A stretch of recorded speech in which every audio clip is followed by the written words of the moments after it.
Монолог из произведения Васильева Бориса Львовича «А зори здесь тихие». Все 19 лет я прожила в ощущении завтрашнего дня. Каждое утро меня обжигало нетерпеливое предчувствие ослепительного счастья. И в тот же час выматывающий кашель матери отодвигал это свидание с праздником на завтрашний день.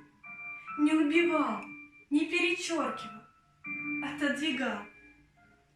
Шла, задавала корм свиньям, овцам, старому казенному мерину, умывала, переодевала и кормила с ложечки мать, готовила обед, убиралась в доме, обходила отцовские квадраты и бегала в сельпо за хлебом.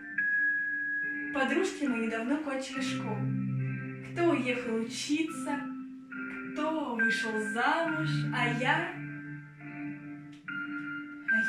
кормила, мыла, скребла и опять кормила. И ждала завтрашнего дня.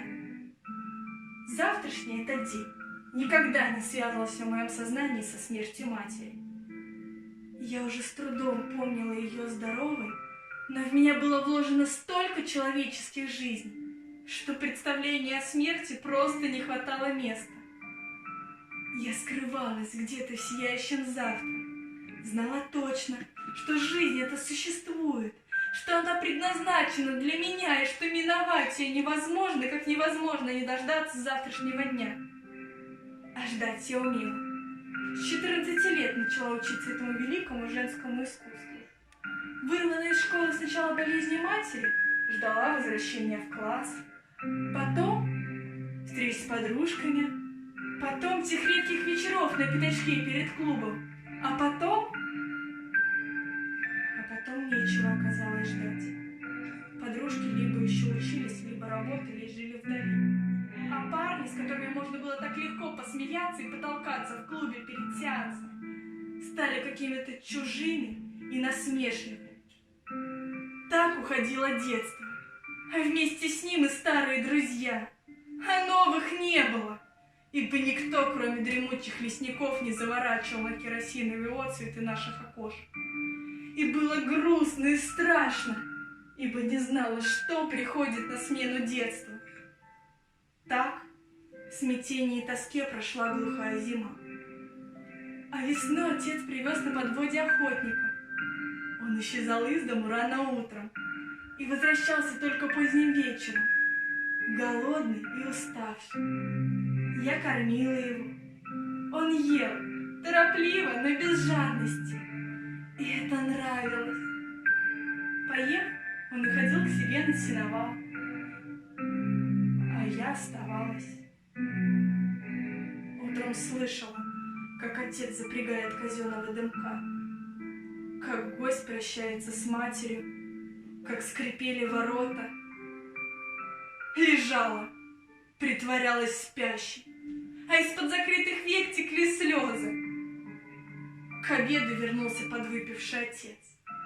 Из шапки на стол высыпал куски синеватого колотого сахара и сказал с удивлением: «А он птица, гость-то наш, сахару велел опустить во как, а мы его в сельпе-то год не видели».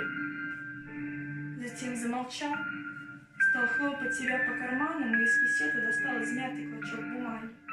«Держи! Тебе нужно учиться, Лизавета. В лесу совсем одичаешь. В августе приезжай, устрою в технику, с общежития, подпись и адрес. И больше ничего, даже привета». Через месяц умерла мать. Вечно угрюмый отец совсем озверел, стал пить в темную, а я все еще ждала завтрашнего дня, покрепче запирая двери от пьяных отцовских дружков. Но теперь этот завтрашний день был прочно связан с августом. И я, выслушивая пьяные крики за стеной, в 1000-й раз перечитывала затертую до дыр записку. Но началась война, и вместо города я попала на оборонные работы. Все лето рыла окопы и противотанковые укрепления, которые немцы аккуратно обходили. попадала в окружение, выбиралась из них и снова рыла, все дальше и дальше откатываясь на восток. Осенью я оказалась где-то за Валдаем. Прилепилась к зенитной части, именно поэтому бежала сейчас на 171-й разъезд.